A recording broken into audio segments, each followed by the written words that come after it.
Right. Welcome back, Mumford Mustangs. This is Miss Parker, your speech teacher, coming back to you. And we are still talking about persuasion and speaking to persuade. Of course, we are coming from Unit 5, Chapter 11 reading, in which you can find in Schoology. And then again, things to think about in this unit. We've talked about the difference between informative and persuasive speaking, the different audience types, how to conduct, figuring out what type of audience you have through audience analysis, and those effective persuasive strategies that you use on those audiences. And then we definitely covered using evidence and reasoning to create logical persuasive arguments. Then now we're going to dig into identifying and understanding ways to build prestige, as well as tomorrow we're going to cover the last objective with being a responsible persuader. All right, so that was a lot. We covered a lot thus far, and I'm happy and very ecstatic that we got to this point. And so we're just going to go ahead and move on into our lecture for today. Of course, if you have questions, please make sure that you reach out to me so that those questions get answered. You have full understanding and comprehension of what is being discussed and lectured. So one thing that we want to talk about is your framework, okay?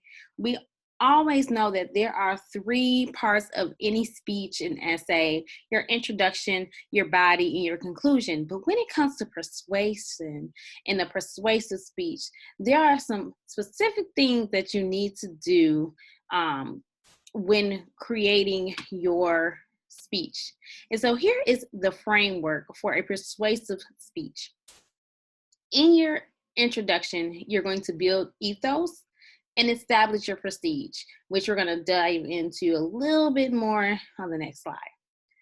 Then in your body, just like any other body, you're going to use valid evidence and correct reasoning. That's that logical, that's that logos. We're going to have all of that in there. And so thinking about the evidence that you want to use with your narratives and your examples and your statistics and facts and so forth and comparisons, that's going to go into your body. And then lastly, your conclusion. Of course, you're going to reestablish your ethos with your audience and then clearly indicate what you want from the audience. Do you want them to take an action? Do you want them to change their way of thinking? So let me jump back into our presentation so you can be reminded of those things that we're asking people to do when persuading. We're asking them to adopt a new belief, attitude, or to act on something. So you have to have that in the forefront of your mind on what it is that you want your audience to do. Do you want them to adopt a new belief, attitude, or to take action? All right. So keeping that in mind, I'm gonna jump back into the persuasive framework. So this just gives you a little bit more specific information on how you create your speech. So we're going to talk about, again, Aristotle's appeals. We've discussed Aristotle's rhetoric, in which you have logos, which is your evidence and reasoning, your ethos, are you authentic, are you real, and pathos, pulling on those heartstrings and emotion. So we're going to take a look at this video. We have seen several videos from this lecturer, which is an awesome lecturer, but we want to get into what he has to say real quick about ethos, pathos, and logos. In this video, we're going to talk about 3 related concepts from Aristotle: ethos, pathos, and logos. And if you've not yet been exposed to this kind of material, it will absolutely help you take your next presentation up a notch. So let's get into it.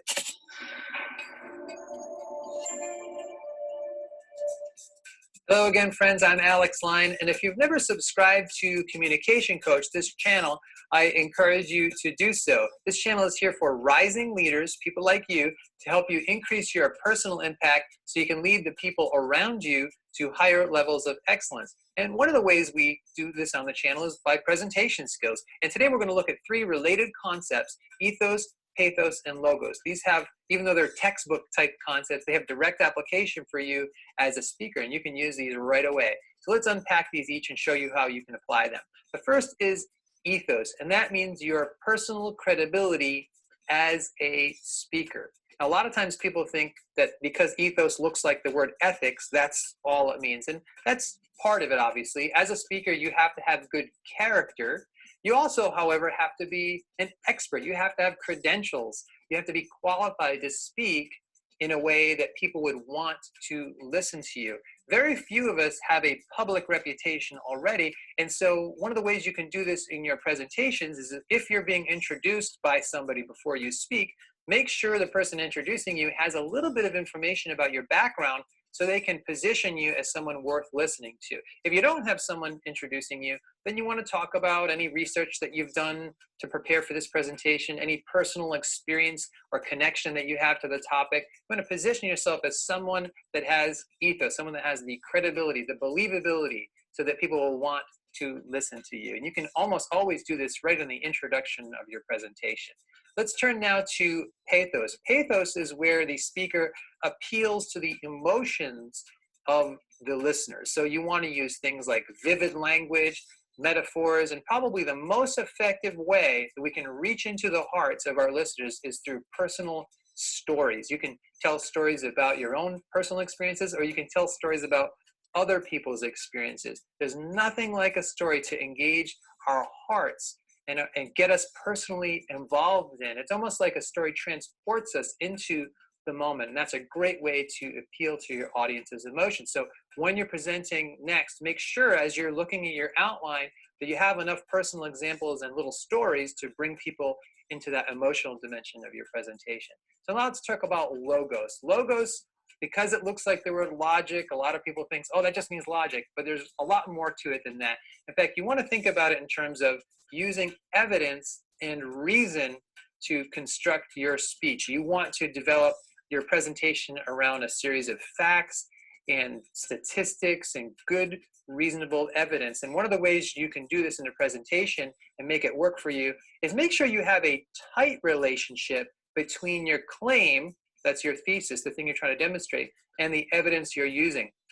If you're claiming one thing and then you have to stretch your evidence to fit it, people are going to start to notice that, and they're not going to be as willing to be brought along or convinced by your message. So make sure you're thorough in your research and you integrate that good high quality research into your presentation. Then your presentation will have good logos. So that way you have ethos, pathos, and logos. You're going to be way more persuasive overall as a speaker. Question of the day: what are your thoughts about how to establish any of these three in your next presentation? I would love to hear your comments and your tips below. I learn a lot from reading your comments, so I look forward to reading those in the.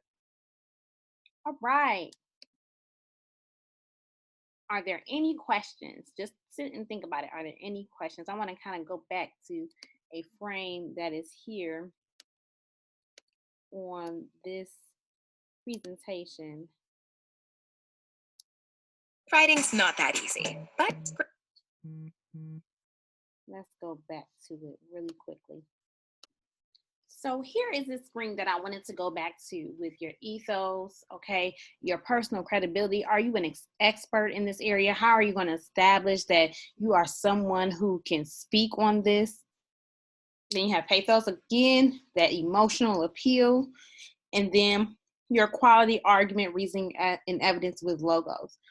So if I were you, when I start building my persuasive speech, I would think about and write down ethos, pathos, and logos, just how it's listed, and what are you going to use in each of those categories when it comes to persuading your audience.